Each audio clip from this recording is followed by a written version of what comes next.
નમસ્તે વિદ્યાર્થીની બહેનો, આજે આપણે ધોરણ 4 વિષય ઇંગ્લિશમાં યુનિટ 3માં એક્ટિવિટી 8 સમજશું. એક્ટિવિટી 8માં વાર્તા છે ધ બોટ. તો આપણે વાર્તા સમજીએ એની પહેલાં એના મિનિંગ સમજશું. સ્પેલિંગ, ઉચ્ચાર અને અર્થ. આ સ્પેલિંગ, ઉચ્ચાર અને અર્થ તમારે યાદ રાખવાના છે, જેનાથી વાર્તા સરળતાથી સમજી શકો. પેલું છે બોટ, BOAT, બોટ એટલે હોડી. બીજું છે ફ્રોગ, FROG, ફ્રોગ એટલે દેડકો. એના પછી ચીક, CHICK, ચીક એટલે પક્ષીનું બચ્ચું. માઉસ, માઉસ એટલે ઉંદર. એન્ટ, ANT, એન્ટ એટલે કીડી. એના પછી છે લેડીબગ, લેડીબગ એટલે માકડ. એના પછી છે વોક, WALK, વોક એટલે ચાલવું. પછી છે બેંક, BANK, બેંક એટલે કિનારો થશે. નદીનો જે કિનારો હોય એને પણ બેંક કહેવાય છે. રિવર, રિવર એટલે નદી. રિવર બેંક એટલે નદી કિનારો. એના પછી ટુ જમ્પ, JUMP, જમ્પ એટલે કૂદવું. ટુ સ્વિમ, સ્વિમ એટલે તરવું. વોટર, વોટર એટલે પાણી. શાઉટ, SHOUT, શાઉટ એટલે બૂમ પાડવી. ટુ લાફ, LAUGH, લાફ એટલે હસવું.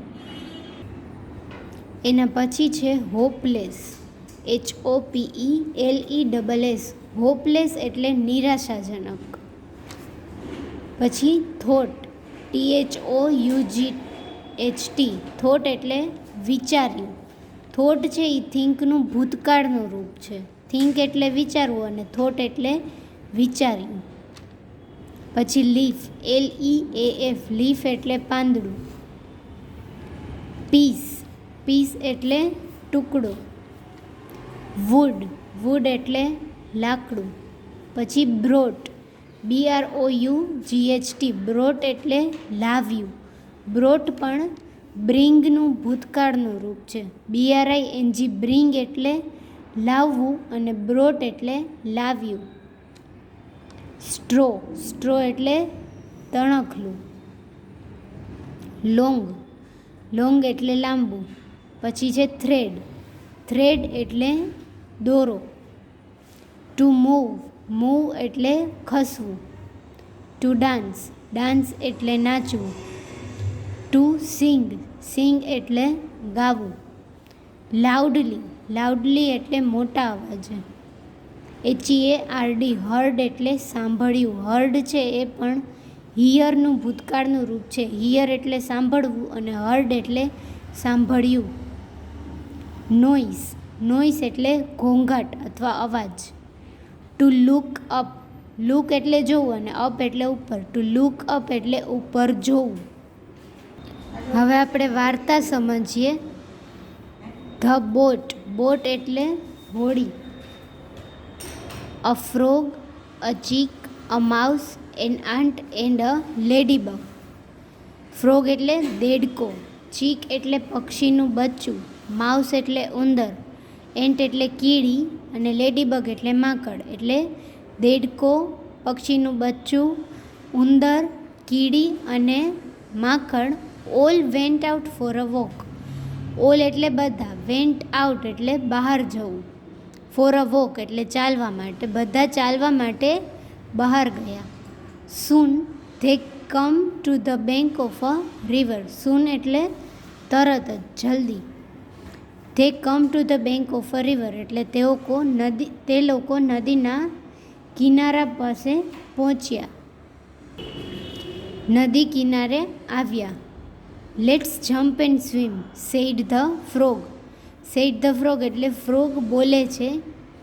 લેટ્સ જમ્પ એન્ડ સ્વિમ એટલે ચાલો આપણે કૂદકો મારીએ અને તરીએ. And it jumped into the water, અને એ દેડકો છે તેને પાણીમાં કૂદકો માર્યો. But we can not swim, shouted the chick, the mouse, the ant and the ladybug. એટલે પક્ષીનું બચ્ચું, ઉંદર, કીડી અને માકડે રાડ પાડી કે અમે લોકો તરી શકતા નથી. વી કેન નોટ સ્વિમ એટલે અમે તરી શકતા નથી. Croak croak croak the frog laughed. દેડકો છે તે હસવા લાગ્યો. You are hopeless and laughed again. તે પાછો હસ્યો એમ બોલીને કે યુ આર હોપલેસ. હોપલેસ એટલે નિરાશાજનક. તમે લોકો નિરાશાજનક છો. The chick, the mouse, the ant and the lady bug did not like. એટલે દેડકો હસ્યો તે પક્ષીનું બચ્ચું, ઉંદર, કીડી અને માકડને ગમ્યું નહીં. They sad, now what will we do. હવે આપણે લોકો શું કરશું? વોટ વિલ વી ડુ, હવે આપણે શું કરશું? They thought and thought. Thought એટલે વિચાર્યું. તે લોકોએ વિચાર્યું. And then they did this. And then એટલે અને પછી. ધેન એટલે પછી. They did this. તે લોકોએ આ કર્યું. શું કર્યું? The chick went away and soon come back with a leaf. Chick છે તે ગયું અને તરત જ પાછું આવ્યું એક પાંદડું લઈને. The chick went away and soon come back with a leaf. પક્ષીનું બચ્ચું ગયું અને પાંદડા સાથે પાછું આવ્યું. The mouse came with a piece of wood. Mouse એટલે ઉંદર છે.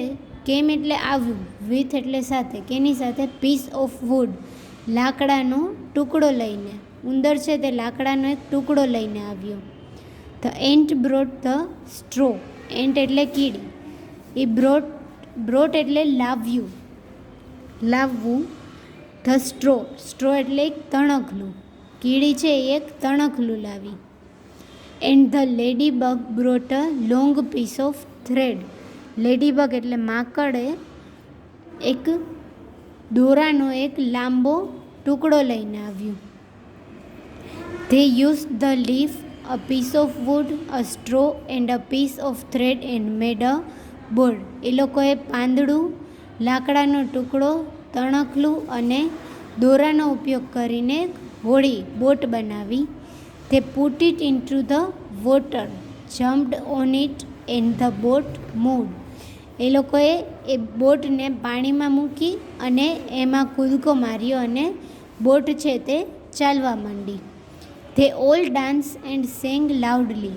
તેઓ બધા નાચવા લાગ્યા અને જોરથી ગાવા લાગ્યા. સેંગ એટલે ગીતો ગાવા.